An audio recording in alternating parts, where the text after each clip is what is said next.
Welcome to Hard Hats and Horizons, the podcast where we dig deep into the construction and economic development shaping the future of Dallas-Fort Worth. We bring you insights from industry leaders and visionaries who are driving growth in North Texas.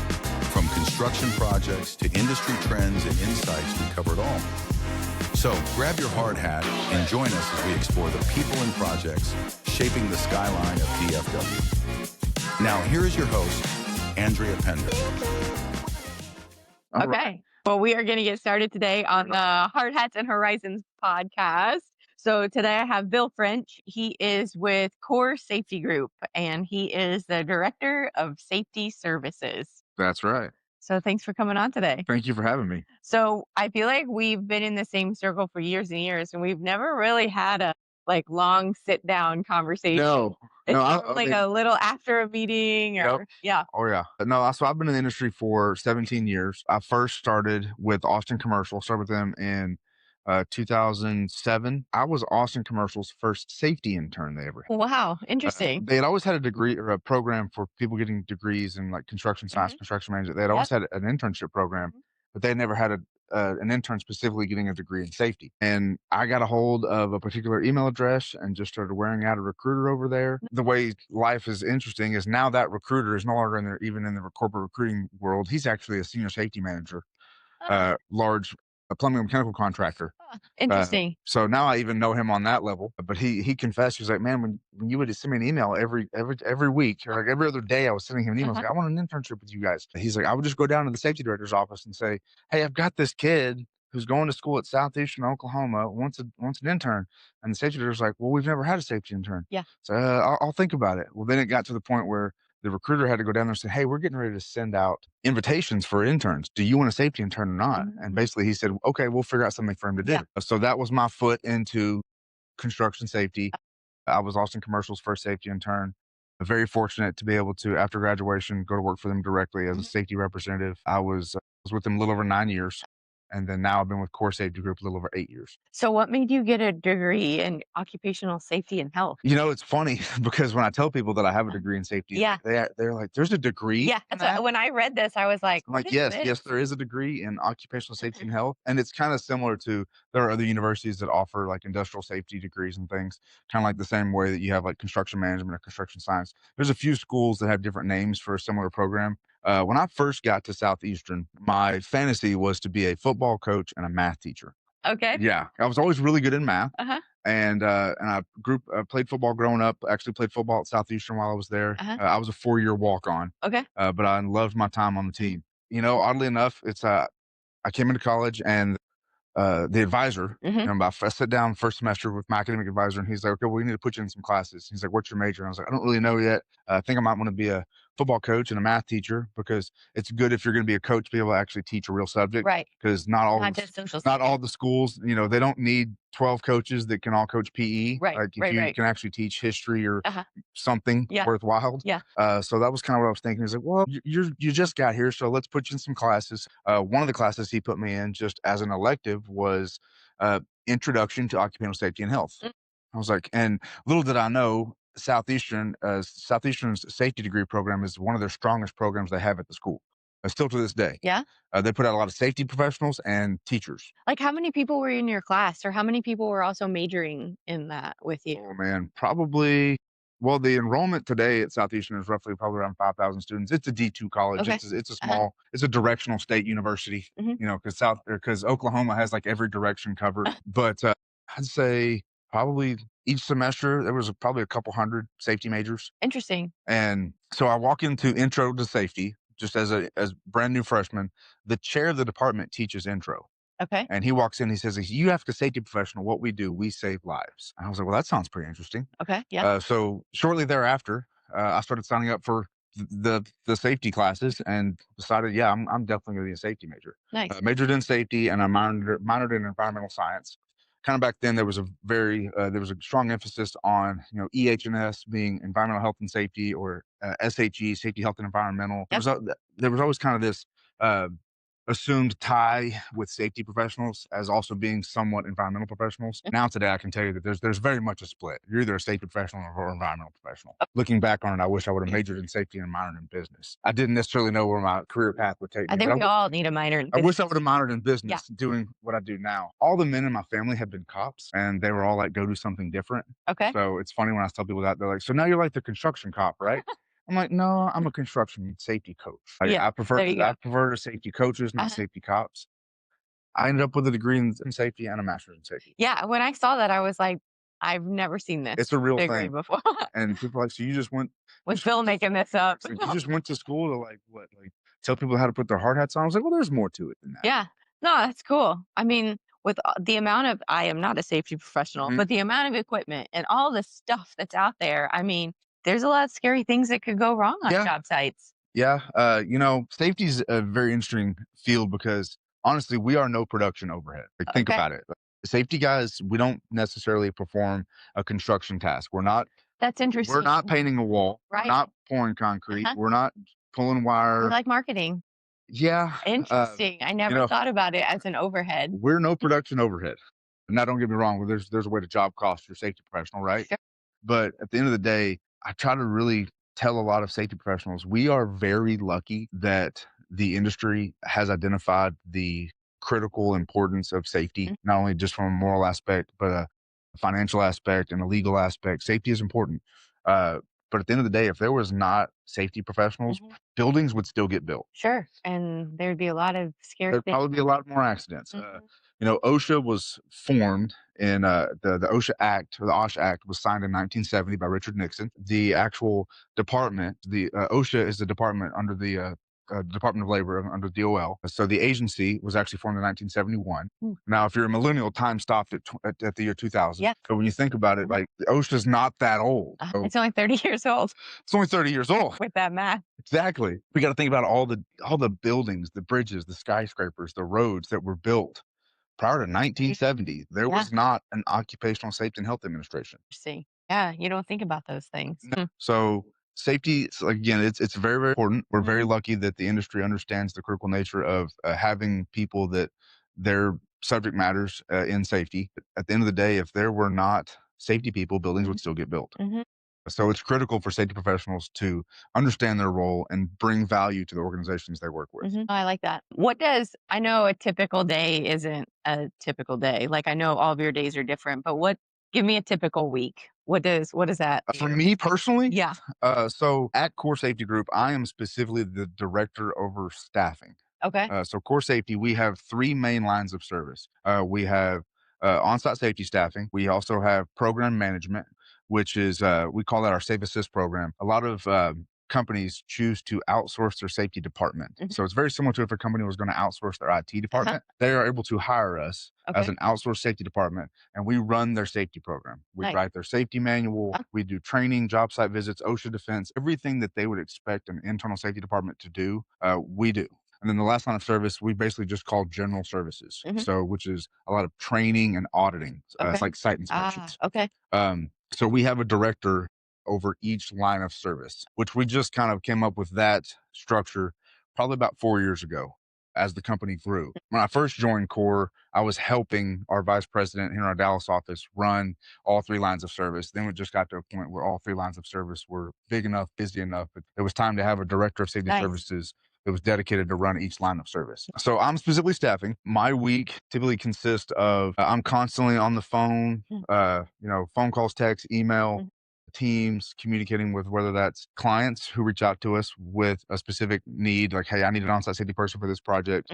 That could be an owner, that could be a general contractor, or that could be any of the trade partners, whether that's electricians, painters, plumbers, steel erectors, you name it. So I'm constantly on the phone, calling them.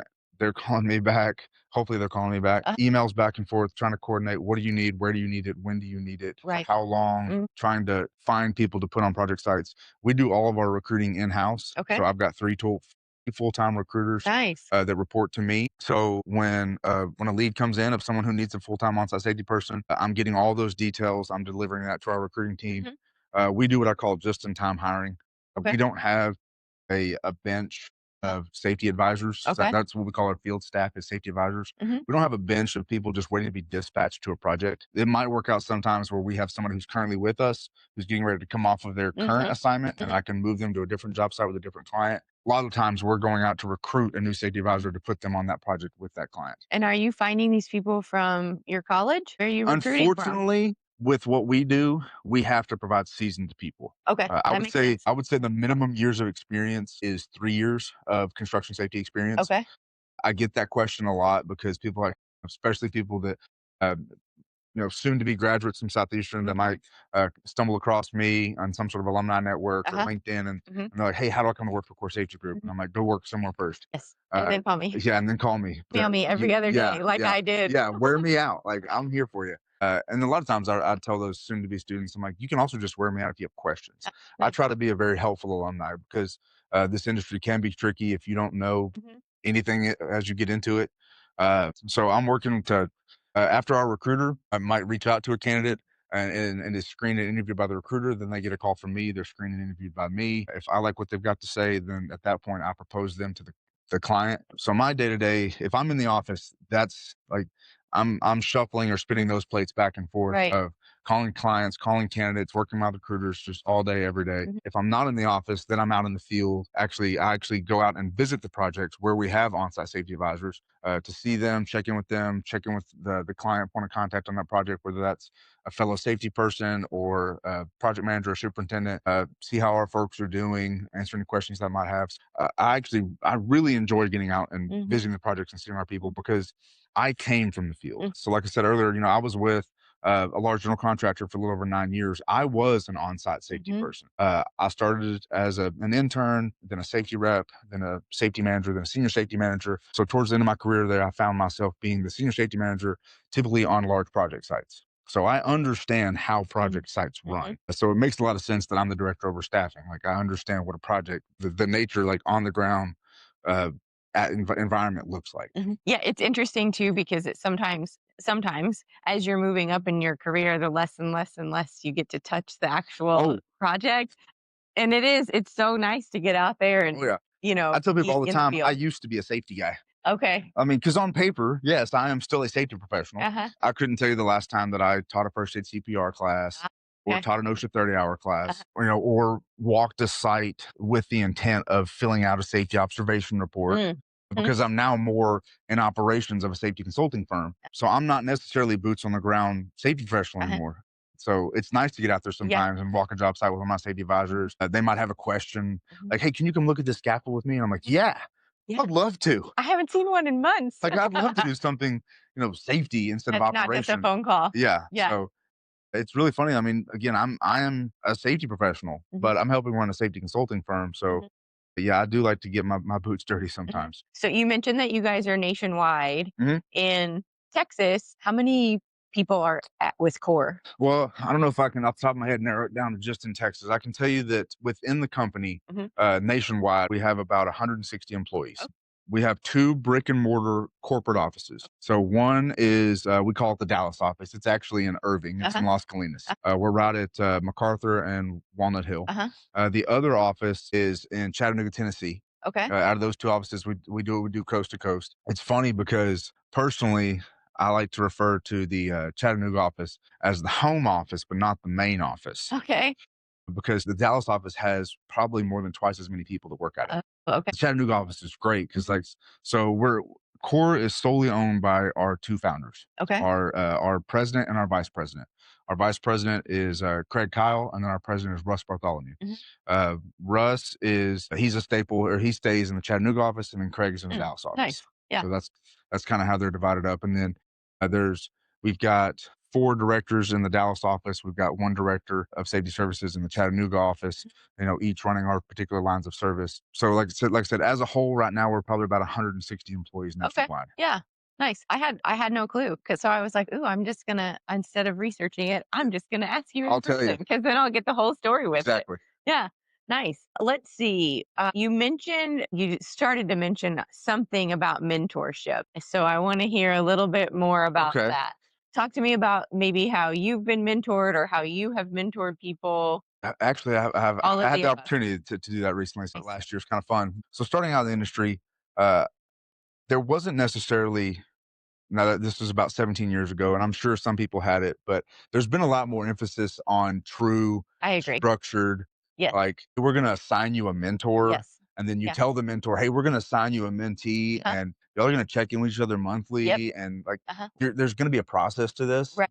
I feel like when I first got in the industry, it was like you found a mentor, and Maybe. as you look back at it now, and you're like, Right. that person was definitely my mentor. Now we So have a name for it. now we have a name for it. Yeah.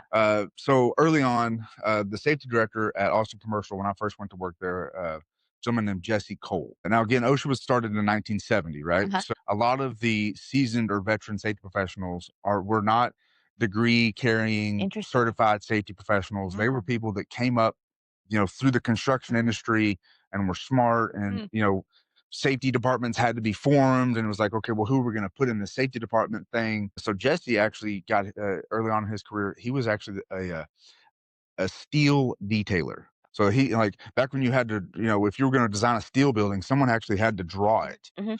So he was really good at math and cranes and things like that. But Jesse was my safety director when I first went to work over there, and he just had a very calm demeanor. He understood how to work with people. He was definitely a mentor. He told me early on, because I have a hard time sitting still. But and when you're a full time on site safety person, you live at that job site every day, and it's you got to be out in the field. I mean, the work is happening in the field. Right. The Not office, behind a desk. the office safety guy isn't very effective. Be boots on the ground. He told me all early on in my career is like, you've got to get to the point where you enjoy watching people work. Ah, okay. Uh-huh. Yeah. Like, oh, okay. I mean, and I understood what he meant. It's like, so one of my first projects, right out of college, it was a 2-towered structure. The bottom 7 stories, and this building still exists. If you spend any time in downtown Dallas, it's right at 1717 McKinney. If you're kind of over there where the Hunt Oil Corporation headquarters is, I don't know if that El Phoenix is still there or not, but like at the top of the building, it says Bain and Company. So that building was the first building that I worked on, not as an intern, but as a full-time safety representative with Austin Commercial. I was the on-site safety person. Mhm. I was the only on-site safety person for the general contractor.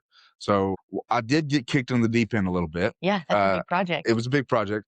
The bottom 7 stories of that structure are parking garage, and it's common between the two, and then 2 towers sprout up from there. One tower is an office tower, the other tower is a residential tower. Uh-huh. So essentially, I had 2 buildings. One was a 21-story office building, and the other one was a 21-story condo building. Those are All on the same site. and the parking garage. The parking garage. Well, the tops, and then I think it was a 10-story parking garage. 3 levels were below ground. Uh-huh. So that job started off as a huge Yeah. hole, curb to curb, downtown Dallas. My first full-time on-site safety person job after out of high school, or pardon me, out of college. And they were like, "That's the job you're Here you working on. go. Go for it." And while you might have a degree in occupational safety and health, you don't have a degree in construction safety. Right. Like one of the classes within the degree program is construction. Then we also have industrial hygiene. We have Mhm. other safety courses and stuff. So it's a very generalized degree. Having to learn how to watch people work, as my mentor told me, Mhm. and needing to be in the field at all times. I remember distinctly.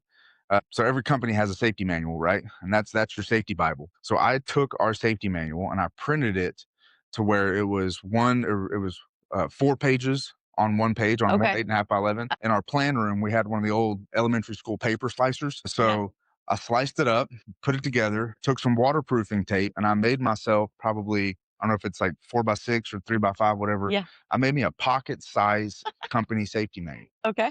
And when you're doing a 21-story building and a 25-story building, the structural process is going to be a long process. Uh-huh. It's just elevated deck after elevated deck. So I would find myself standing on the elevated deck, watching the formwork guys, watching the rebar guys, watching electricians and plumbers doing the in-slab rough-in, and just watching them work, watching the crane activity, Mhm. checking guardrails, checking fire hazards. And every once in a while, I would just pull that safety manual out and I'd read a section, and Mhm. read a section, and read a section. I probably read our safety manual 10 times. Yeah. I knew what was in our safety Uh-huh. manual. So, just that one comment from a mentor of, you got to get to the point where you like watching people Mhm. work. I'll never forget that comment. He also had a really good tip of, it is better to remain silent and thought a fool than to speak and erase all doubt. That's a good quote. So when you're the youngest guy, because when you're a 23-year-old safety guy, Mhm. and you're on a job where you've got, again, grizzled construction, Right. whether that's the general contractor team All of or the the above. subcontractor Right. team. Like these guys have been building buildings Yes. for decades. Yeah. No telling Longer than you've been alive. longer than I've been Yes. alive. Yes. Yes. It's like you don't speak up unless you need to. Sit there and absorb, right? Right. So yeah, it's always better than to remain silent and thought a fool than to speak and Uh-huh. erase all doubt. So I learned very quickly how to, just be quiet and learn. Also, when it comes to the mentor mentee mentality, is I was the only safety guy on the job site for the general contractor, and I had never built a building of that size, or even a building a third of that Right. size on a construction on a Mhm. commercial construction scale like that. And believe it or not, construction superintendents, they love what they do. They love building buildings, and they will tell you all about it. They're not just going to give you that information. Right. So, almost every day I would just hook up with a superintendent, Mhm. whether he was over this building or this trade or that trade. And I need to be out in the field anyway, walking Mhm. the job site all Mhm. day. So I'd hook up with the superintendent and walk the job site alongside him while he Mhm. was out there talking to the subs and coordinating this. And I would just ask them question after question after question, and they would answer it. Yeah. Like they didn't know what I didn't know, but I mean, I needed to learn about formwork and concrete and cranes, and you know, you can't apply safety unless you understand the building process. So I used to just wear superintendents out Mhm. with questions. So I've been out to job sites more now at Carco Mhm. than I have in the last 10 years. Like I just didn't go out to job sites before on the engineering side. Mhm. And so my guys, I am so glad that they put up with me because I ask all the questions. It may or may not have to do with paint or drywall, but Mhm. I'm going to ask Yeah. all the questions. That's the only way to learn is Yeah. just ask the question. And so, and I've mentioned it before on one of the podcasts, but Oscar is one of our guys back here on the operations side. And I said, "Well, I'm kind of embarrassed because I'm asking you like hundreds of questions is what it feels like." And he was real thoughtful and he said, "Well, Andrea, I suppose we all just have to learn this at some point. Yeah. And the only way you're going to learn it is if you ask the questions." So, safety-wise, one of the things that we're talking about for our marketing team, we're out there taking pictures. Mhm. And so sometimes we get pictures back and it's like, we can't use this one. Don't use that picture. And so I'm playing with the idea for next year to have my marketing and maybe me too Mhm. go through some sort of Some safety, safety some training. sort of safety It's training. probably good. So I mean, we're just out there with a Mhm. camera asking a bunch of questions, but then everything doesn't have to go through our safety people. Yeah. We probably will still show it to them, Probably but at good. least we I would u have I'm that guy a for basic I idea. used to be that guy with where I was at before of like, "Hey, we're gonna put all new pictures on the conference room walls. Can you look at the pictures we've selected to had Uh-huh. have printed on glass and stuff? Yeah. They're gonna be really nice, but can you look at these pictures before we have them printed And we'll on spend like a a million 3 foot bucks. by 5 foot piece of glass?" Yeah. And then the first thing somebody does is comes in, looks at that picture and says, "Did y'all notice, there's a safety issue in this picture?" Yep. And I've even had clients with Core now, I've had their marketing people email me for that exact same reason. It's like, "Hey, we're gonna put together some new Yep. publication or newsletter or Mhm. pictures in the office," and they're like, Yeah. "Can you just make sure that we're not printing a picture that has a glaring safety issue in Yes. it?" Like, "Yeah, gladly." Well, and that's why I mentioned before we're gonna redo some of our videos, Mhm. and our first video is going to be with the safety guy because we're like, then he's with us. Then Yeah. we know everything that's being Mm, filmed that day is gonna be a-okay. You exactly. can use it. Or the other mentor that I had, was a gentleman named Don Blair. Okay. When I first started with Austin Commercial, Jesse was our safety director, and Don Blair was, basically, he was our senior safety manager, but he was much more of an environmental person. But just his demeanor, how he spoke to people, how he ran meetings, how he dealt with difficult conversations, Mhm. uh, just he was definitely a mentor. I could always go ask him whatever the question was, vent to him, and he was awesome to work with. It's nice to have those people just in a meeting and you can just see their presence, how they get the results they get, and it's just the way they talk or the way they hold themselves. And you're just like, Right. well, gosh, maybe I should do that, Yeah. Yeah. Well, and Mhm. I'd tell young people when you get into this industry and you're working around people, and if you identify a character trait of somebody you like, steal that. Yes. You may not like everything Sure. about Mix and the match. way they handle themselves, but Yeah. if you like that from that person, you like that from that Mhm. person, exactly. Mix and Yeah. match, Yeah. but come up with the way that you wanna conduct yourself. Mhm. So, industry trends, what are you kind of seeing right now from the safety perspective? So My lens is going to be specifically from what I do, which is on-site safety staffing. Mm-hmm. An industry trend that is, and it's also a challenge, is what I call specifications. Okay. With what I do with safety staffing, and it's typical in the construction industry where general contractors or subcontractors, or the need for an on-site safety person works is, a lot of times the owner has told the general contractor when they bid the job, when they were awarded it, that we expect you to have full-time on-site Mm-hmm. safety people from Mm-hmm. your company on this project. Sometimes the owner has told the general contractor that you're going to do this, we expect it. Other times the general contractor may have their own requirements or criteria for when they have a project of a certain type or size, or whatever the factors may be, that they've determined we're going to put on-site safety on it. It's also very typical for the general contractor to then spill that over to the trade partners. And a lot of times sometimes it's based on scope of work, but primarily it's based on headcount. So a general contractor tells the painter, electrician, the plumber, the ironworker, whoever, they tell them, once you have, and the most typical trigger is about 25 people. So the GC has told that trade partner, once you have 25 or more people, you have to have a full-time safety person on the Okay. project to be your on-site safety representative. So there's always, and the specification or the qualifications required for the on-site safety person, they typically get a little bit less as you go down. When an owner tells a general contractor that they have to have an on-site safety person, and typically maybe that's just because that the owner expects it and it's the project type, or other times it might be, are you familiar with what an OSIP is? I know that phrase. So there's three most common types of insurance structures for a commercial or Mhm. construction site. You might have an OSIP, which is an owner controlled insurance program, CSIP, which is a contractor controlled insurance program, or what a lot of us just call it a traditional insurance program, where every contractor, every trade is carrying their own insurance on that project type. Now, if it is an OSIP, the owner controlled insurance program, the owner has a vested interest in making sure that job is operated safely, and claims are kept at a bare minimum. So you see a lot of requirements from the owner that the general contractor have an on-site safety person when it is an OSIP project. Okay. So an owner tells the general contractor, you have to have a full-time safety person. The challenge with the trend is there's a specification in place that says your safety people must meet these credentials or criteria. Okay. And it can be a combination of things.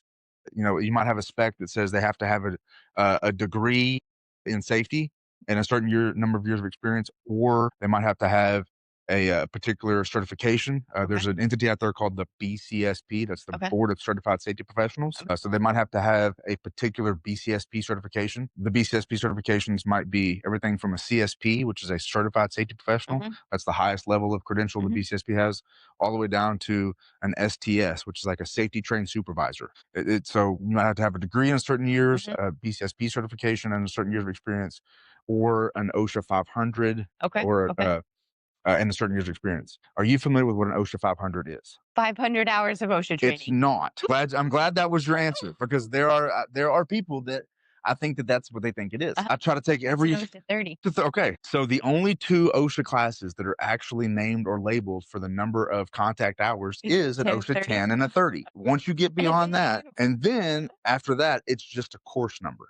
Oh. Just like any other, like if Okay. you took a college class and you took, business 101 or whatever, that's just a course number. So the OSHA 500, the OSHA 510, those are specifically for construction standards. How many hours is it to take They're like 4 said days. class? Okay. So they're like 4-day classes. The OSHA 500 is basically, it is a train the trainer course. Once someone goes and completes the OSHA 500 class or course, they are then an authorized OSHA instructor.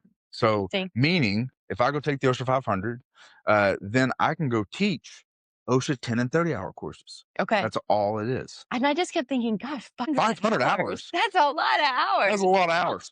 So the OSHA 500 is the train the trainer course to then be an authorized OSHA instructor and be able to teach OSHA 10 and 30-hour courses. Nice. Okay. The challenge is that has been a specification from owners for a very long time. Me personally, I think that there are a lot of people that either when that specification was written or when it was issued to the job, they don't know what it is. Requiring an on-site safety person, requiring them, they must have an OSHA 500 is, in my opinion, That's like requiring your general contractor superintendent to be a certified crane operator. Right. Well, he's not going to operate any cranes. Right.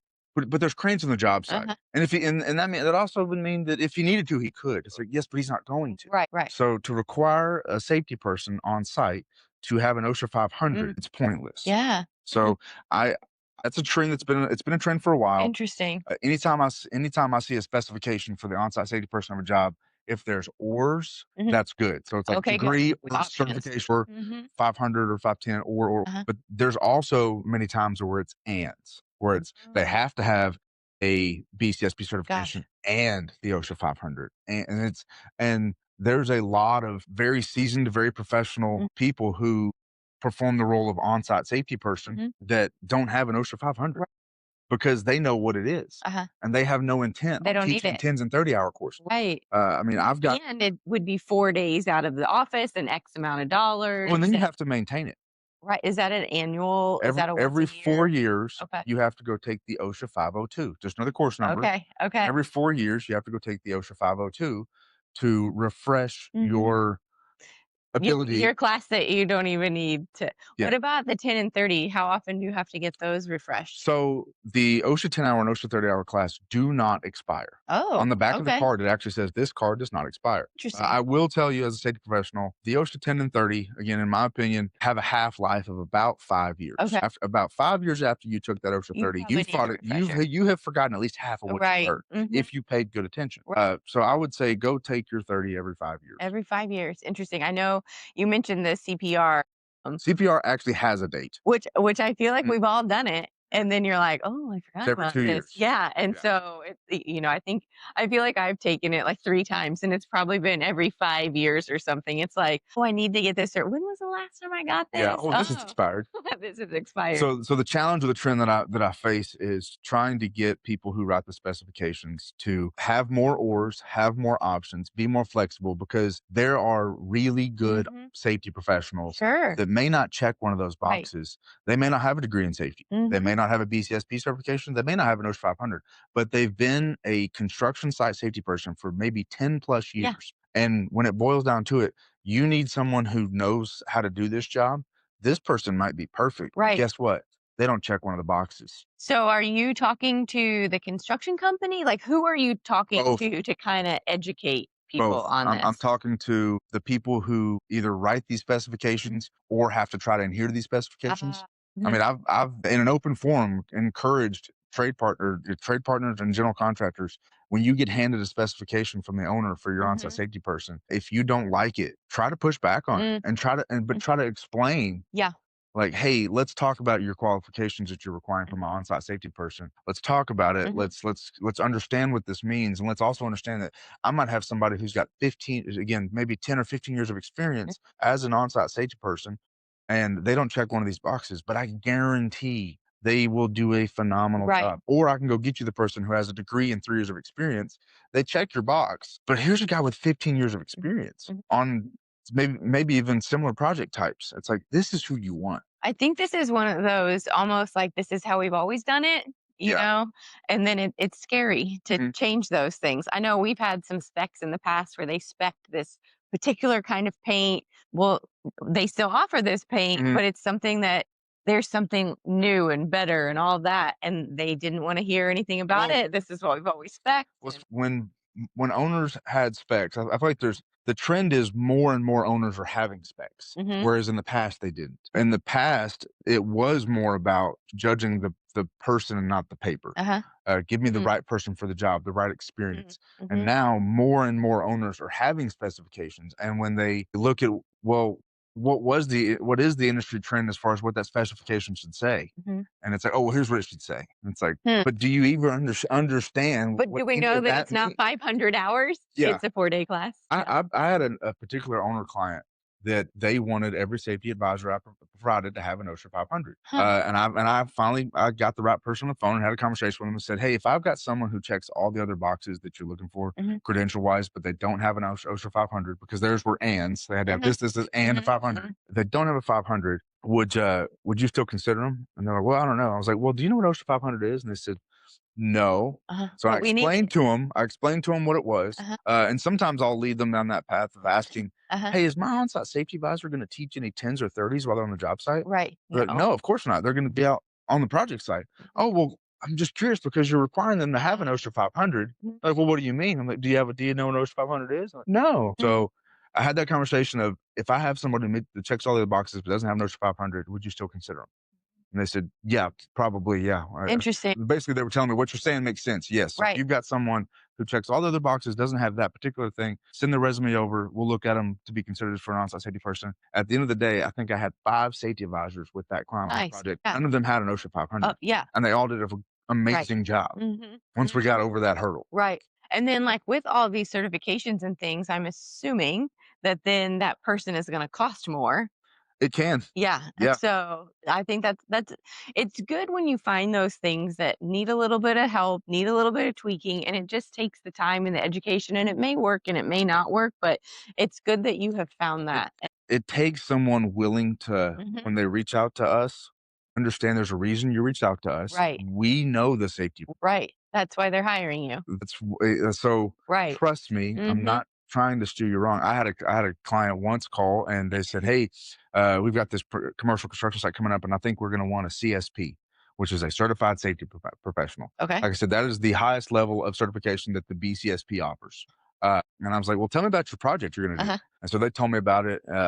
I was like, "I don't think you need a CSP. Now, if you really want someone with a BCSP certification, a CHST, maybe an O." So there's always two sides to a safety profession. There's construction, and then there's general industry. So the same way that there's an OSHA 500, there's also one called the OSHA 501. Okay. So when you teach a 10 or a 30, Mhm. you're either going to teach the construction standards or the general industry standards. Okay. So the BCSP kind of has the CHST, which is construction, or the OHST, which is more of a general industry safety person certification. But anyway, I was able to get them to understand, like, you don't need a CSP. And they're like, I think someone in their office, one of the people on the team had discovered this certification called Certified Safety Professional. And they're like, "That sounds really important. Yeah. Like, that sounds like a high level person." I'm like, "Oh, it You is. need it.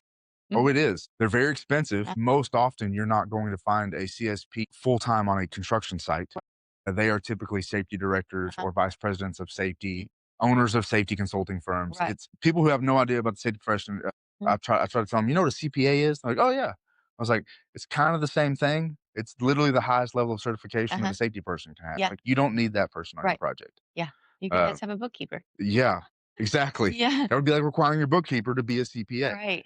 So when you call someone like Mhm. us and we try to advise you on this stuff, just trust us. Interesting. Well, promise. We're Mhm. trying to we're Yeah. trying to do right by you. Well, and I think that goes back to a lot of the things that we talk about is have the conversations, build the Yeah. relationships, because we all have our own niche Mhm. that we're experts at. So listen and learn. Need reliable, high-quality service for your commercial project? Choose Carrco, the most trusted contractor in commercial painting and drywall in Dallas-Fort Worth. With over 30 years of experience, Carrco delivers top-tier craftsmanship across Texas. From expert painting to seamless drywall, we handle it all, on time and on budget. Transform your space with the professionals at Carrco. Visit carcopainting.com today. Carrco, where quality meets reliability. Okay, we're going to switch gears a little bit Okay. from safety work stuff Uh-huh. to personal things. Okay. So, what are some of your hobbies outside of work? You know, it's funny because I feel like I meet some of the guys in the construction and they have like 12 hobbies. They hunt, they fish, they play golf, they just do so many things. And I try to focus my efforts a little bit more. I'm a diehard golfer. I have not been able to play as much golf in the last 15 months as I'd like. I have a 15-month-old, so that tends to change your golf availability. This golf tends to take All day. around 4 hours. Kind of takes all day. And then a Uh, nap. Yeah, Yeah. no, and then a great nap, good nap. But I play a lot of golf. I love golf. I was a volunteer for one of our local PGA Tour events, the Byron Nelson.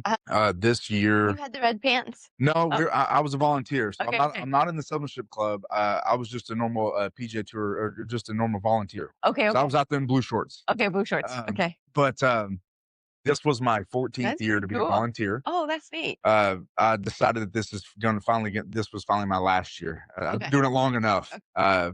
The starstruckness of meeting professional golfers on the first tee had kind of worn off. Uh-huh. But my particular job at the Byron Nelson was what's called a standard bearer. Okay. Okay, now that's a very official golf term. Uh-huh. Do you know what a standard No. bearer is? No. Okay, you know how when you watch golf on TV, or if you attend Uh-huh. the PGA Tour events, Uh-huh. and you see that there's a guy with a small scoreboard Okay. walking behind the group, Uh-huh. that's a That's standard you. bearer. Okay. The scoreboard carrier guy. So I Uh-huh. did that for like 14 Uh-huh. years. That's cool. So How I did love. you get into that? Like, how So do you that's a land good. that? That's Yeah. actually really a funny story because it's not as hard as you think. I had attended the Byron Nelson Uh-huh. as a diehard golfer, love golf, Mm-hmm. and that was our local PGA Tour event. Or there's also the one in Fort Worth, the Colonial. But Mhm. I liked the Nelson. I was at the Nelson probably for the third year, just as a spectator, and I just happened to ask one of the volunteers. I was like, "Hey, who do you have? this? Who do you have to know to be able to be a volunteer at the PGA Tour event?" And she very kindly, she was like, "Oh, you just sign up." I'm like, "What do you mean?" So she's like, "February 1st, they open volunteer signups. Uh-huh. You just sign up. Like you just register. You're like, it can't possibly be this It can't be easy. this easy." Yeah. So I'm like, no. She's like, you just register as a volunteer. And when you register, they give you the option of, select a group that you want to be a part of. Cause we typically had about 2,000 volunteers for that tournament. Wow. So for like the first 6 years, I was just a normal standard bearer. I was just one of the guys who would go carry the scoreboard. Okay. And then for the latter half, I was actually a co-chair for the standard Okay. bearers committees. Oh. So we had a chairman and then we had a couple co-chairs. And between the three of us, when you've got like 75 guys that got to carry scoreboards and they got to be on the first tee at a certain time on a certain day, Mhm. there's schedules to coordinate. Oh, yeah. So there's people that are actually in charge of whether that's the standard bearer committee or the marshals or there's different groups within the volunteers. So when you first signed up, it was like, what do you want to do? Mhm. And there's different committee descriptions, and then pick your first, second, and third options. So I picked as I'm reading the options, and I reach standard bearer, and it's like you got to be able to walk 18 holes in Okay. the heat. And Yeah, yeah. by the way, you're going to carry a scoreboard, and you're inside the ropes. That's pretty cool. So there's some people I'll that take like, that one. yeah, there's some people that they prefer to be somebody on the back of the tee box. They're standing on the same tee box for probably half the day. That might be their shift. Hold up the quiet sign. It's like they like that. They get to watch golf. But for me, walking the golf That's course pretty cool. was pretty fun. I really, really enjoyed it. I got to meet a lot of professional golfers. So I mean, loved golf. Yeah, that's cool. I'd say in the last few years, other than golf, which will always be probably my number one hobby. I mean, I even run a small private golf tournament, like an invite only of 16 guys, but is guns. I like firearms. I like to shoot. I'm not a long distance precision shooter. That would be a whole nother rabbit hole that I was talking to a friend recently that he went down. Firearms is not an inexpensive hobby. It can be, but you'd prefer to own reliable, well-made firearms. They do go bang, and you want to make sure that every time you pull the trigger, it does go bang. Right, not in your face. Yeah, it goes bang, and not only did it go bang, it didn't go bang in my face. Yeah. In the last few years, I've been able to acquire some nice firearms and even do some firearms training. Nice. So I like shooting. It's just fun. I'm not a hunter. Yeah. I've been hunting. I'm one of those guys that if I've got a group of friends like, hey, we're gonna go dove hunting or deer hunting or duck hunting, I'm like, oh, I'll go do it. I'm like, I might have to borrow some waders from you. Yeah. And normally the night before, I'm getting on the Texas Wildlife website and buying Getting my license. Like, it's not something I will go do by myself. I'm not adverse to hunting. It's fun, but it's just not something I do. I'll go walk 18, 27, 36 holes by myself. I'll go play golf by myself. I'll go to the gun range and shoot paper targets by myself.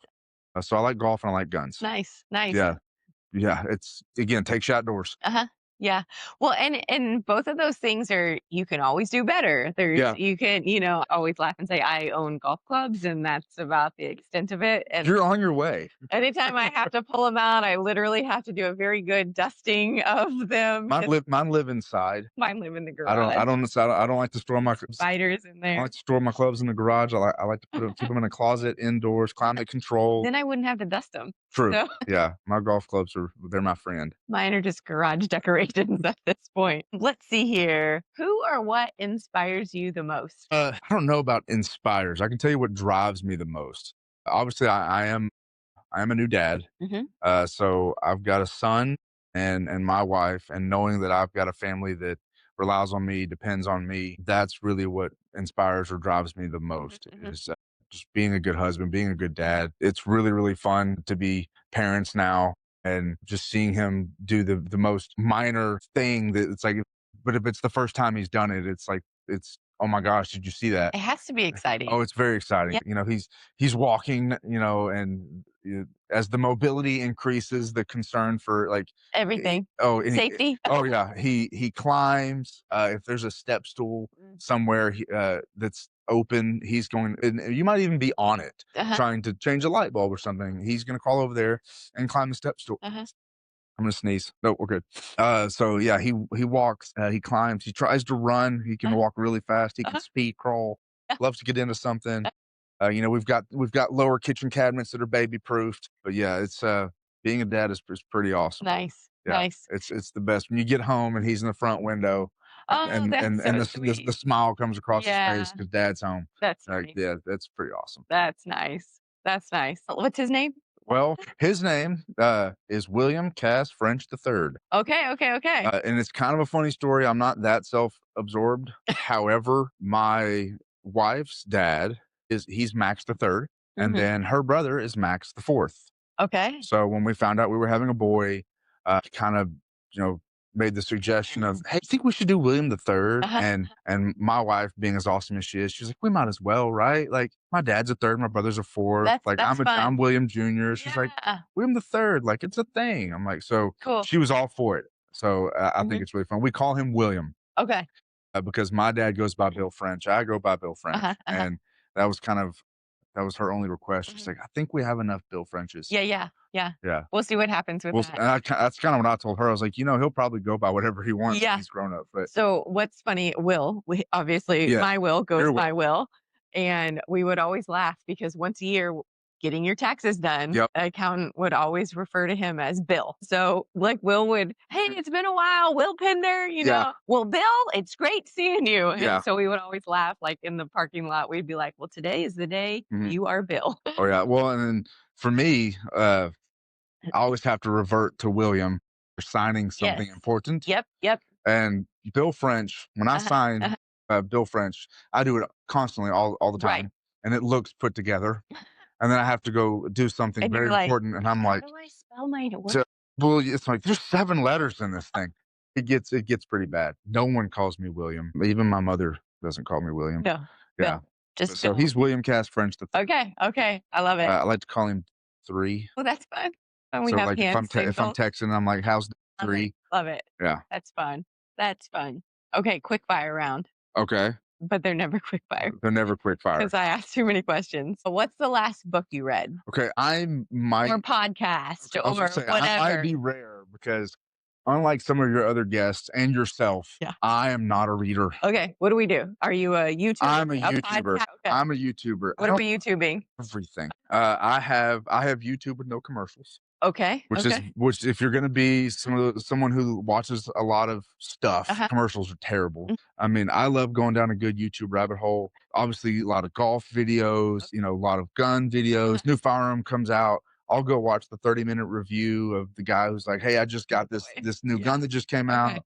I put 500 rounds through it. Here's my feedback on it. I'll go watch those videos, or I will go watch. I'll go watch a 45-minute video about a particular battle from World War II. Okay. So I'm a YouTube guy. I Okay. love to go down a good YouTube rabbit Oh, that's hole. interesting. I've always been a visual person. Yeah. Reading is just Nice thing. wears me Yeah. out. It's interesting, and I think that this goes back to like just when we were little in school, like everybody doesn't learn the same, you Right. know? And so now as grown-ups, like Oh yeah. we know these things. I can tell you the last thing. The last book you read.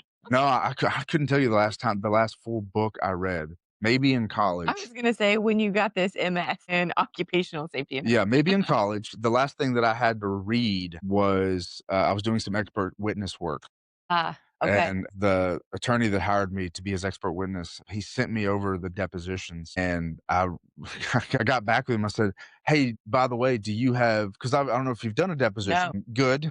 Typically, it's kind of in a conference room setting, and at the opposite of the table, they will have a video camera, Mhm, and it is also recorded. Right. So I reached out to him and I said, "Hey, do you happen to have the video and/or audio of these depositions?" And Mhm. he's like, "No, we just have the transcripts." Oh. I was like, "Great. Well, this is a 3-hour conversation. Oh boy. And if you ever see a deposition, Oh boy. it everything is on there. Uh-huh. You know, every objective form, every can you repeat that question? So That's awful. that's the last. Those were the last things that I had to sit down and read. It was fun, Yeah. but I read them. Yeah.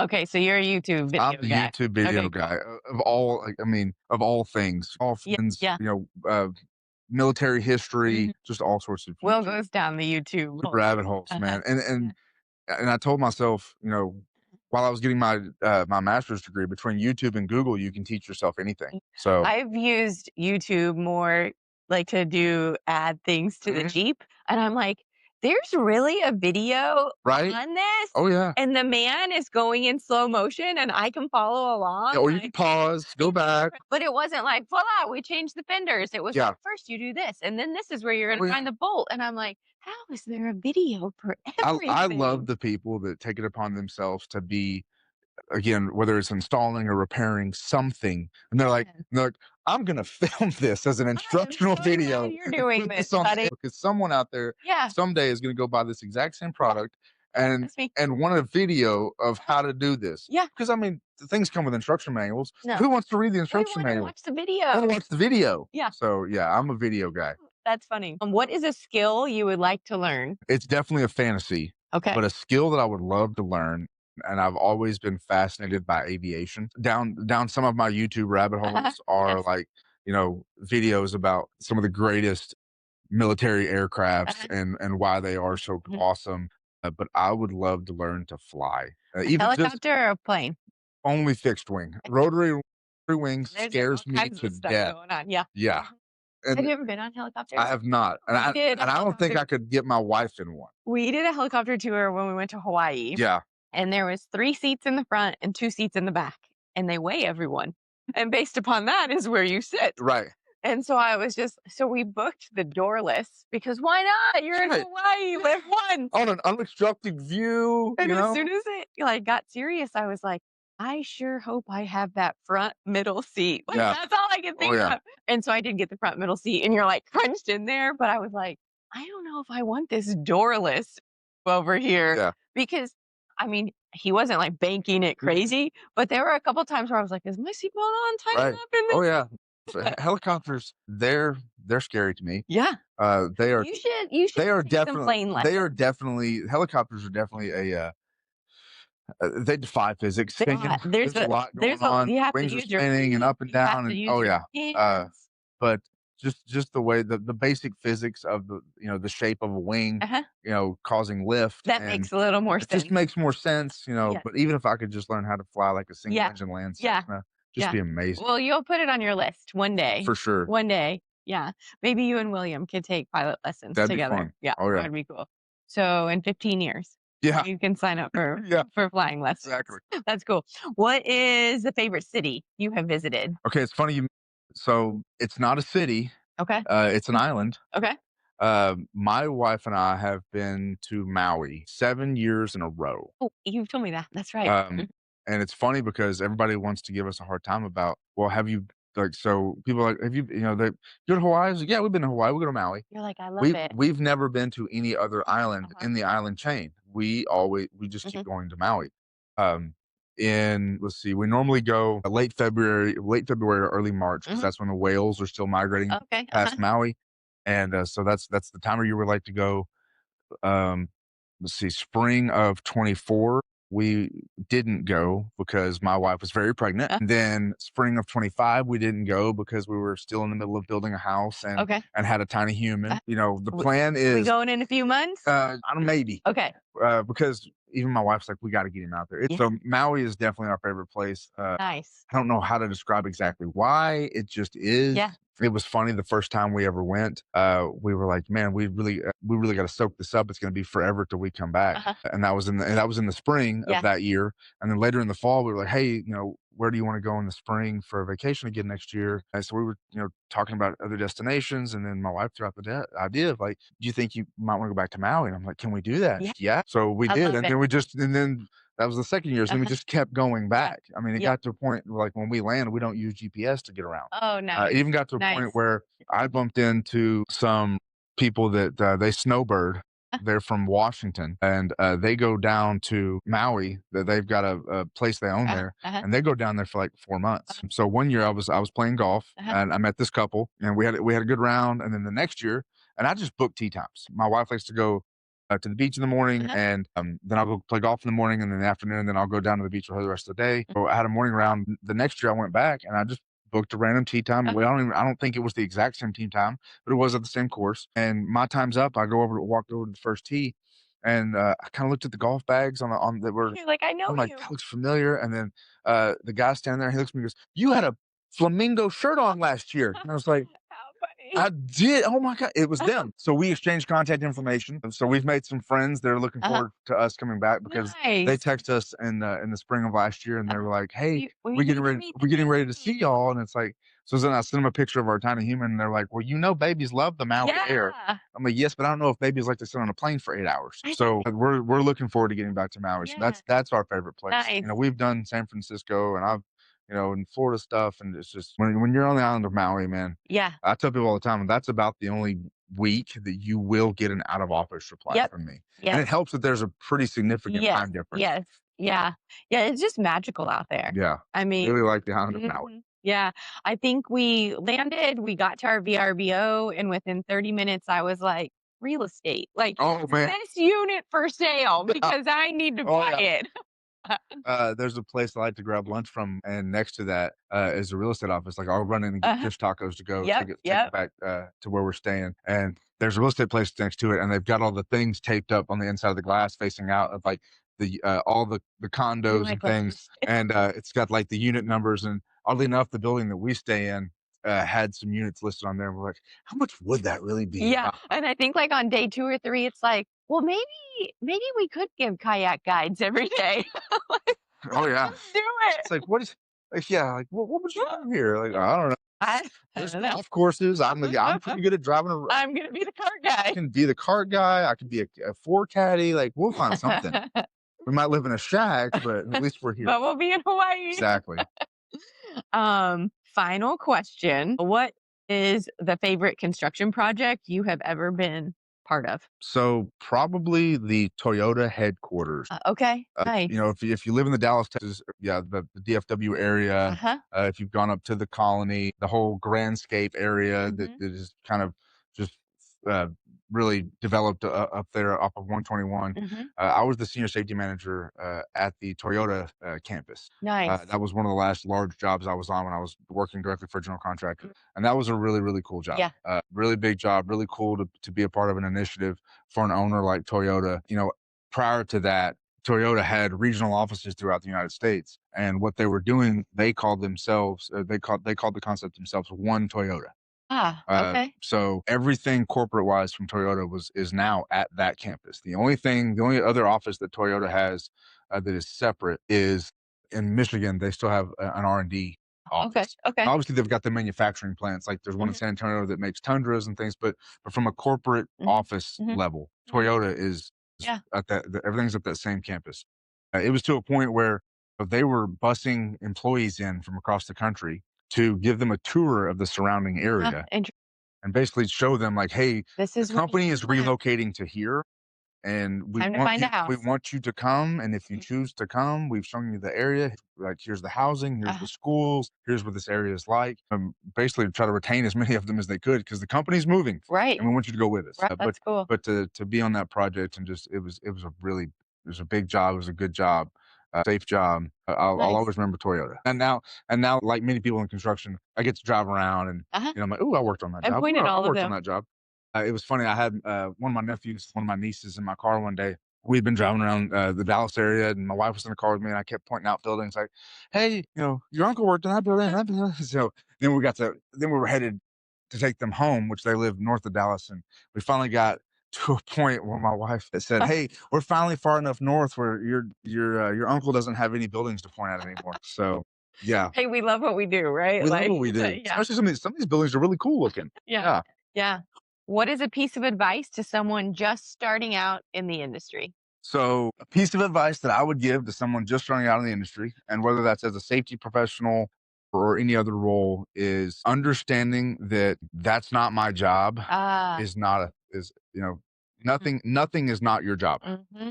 When you just started out, understand that you may be asked to do some things you've never done before. You may be asked to do some things that you didn't expect to be asked to do. You may learn some very valuable lessons doing something that you had to teach yourself how to do to get done.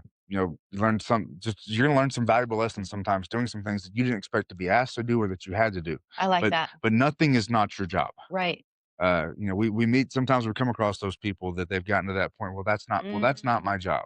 Do you think that's a new generational thing, or do you think No, that's been around forever? it's been around for a while.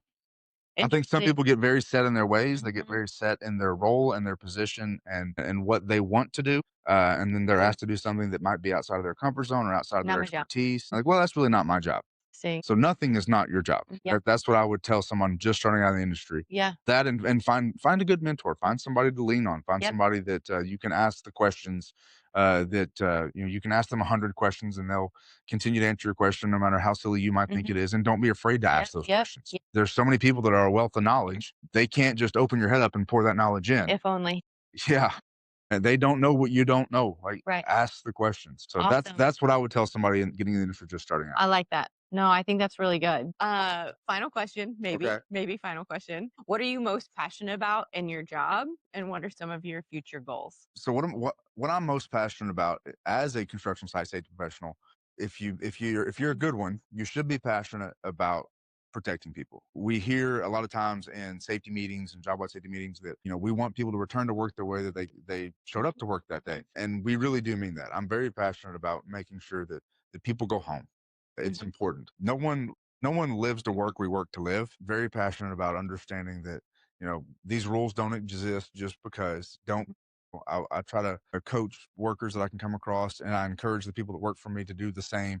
But coach folks that I don't want you to work safe just because the safety guy is around. I tell some people that as a safety person on a project, sometimes my job is to protect you from you in spite of you. Right. I don't want you to take shortcuts. I want you to take that split second and think about the risks that you're taking. We used to, if I'd come across a guy standing on the top step of a ladder, and I call him down to coach him on it, and I happen to ask him, "Did you have any kiddos?" And yeah, I got a 5-year-old, 6-year-old. Like, cool. If you saw your 5-year-old standing on top of that ladder, how would that make you feel? Right. It's like, would that make you nervous? Would that scare you? Would you want them to put themselves in harm's way like that? No, of course not. Well, that's what you're doing. Right. I don't want to see you up there. Right. Like, that's how I feel when I see you. And if you fall, what's going to happen? It could be lots of things. Could be lots of things. Yeah. There's a very unfortunate aspect to being a safety professional. When bad accidents occur, sometimes you're the person who has to show up. I have worked some fatality scenes as a construction site safety professional. My very first fatality was in 2008. Gentleman fell 300 feet. My. And it was just, I'd been in construction for about 1 year at that point. I got a very quick crash course in a lot of things after that occurred. My. But you always remember your first. It's as someone who had got a degree in safety, we sit around and we talk and we talk through and we learn about case studies that maybe involve fatalities or serious injuries. And then when you get into the business and something like that occurs, it's no longer theoretical. So when we work from heights, there's real risks, and gravity is an absolute. Right. So I'm passionate about making people or helping people understand like what you do can be dangerous. Follow the rules. If you're not sure, go ask. Like, keep yourself safe. No second saved or amount of production won is worth it. somebody getting hurt, whether Right. that's a minor injury or a major injury. So genuinely passionate about protecting people. Yeah, no, that's great. And it's good that you're passionate about it and in the role that you're in. Exactly. Going back to the industry trend that we're up against right now with certain credentials and qualifications being specified, being required. I encourage even the veteran safety folks. I'm like, go look into an online degree in safety. Most of these folks definitely qualified to go sit for a particular BCSP exam. Go get your CHST or even your STS, the lowest level of certification that they offer. So whether that's a degree in safety or BCSP certification, or go take, so the 510 is a prerequisite for the 500. I'm like, go take your OSHA 510 and then take your 500. And even if you never teach teach a class, at least you went and got the credential you needed to check a certain box. To hit that and. hit that Class, and. yeah. Well, no, but the or the or Or the box. ors. Yeah. It's like I need a guy with a degree. Well, I don't have that. I need a guy with a BCSP certification. I don't have that. Well, I need a guy with an OSHA 500 and 5 years experience. It's like, oh, well, you check that one. I mean, if I went out and asked several of our safety advisors who have an OSHA 500, have they ever actually taught a 10 or a 30? I would say 90% of them would say no. Interesting. They went and took the But they class have it. and they have it because they knew that it was going to be required of them just to have it. And then again, that's that credential.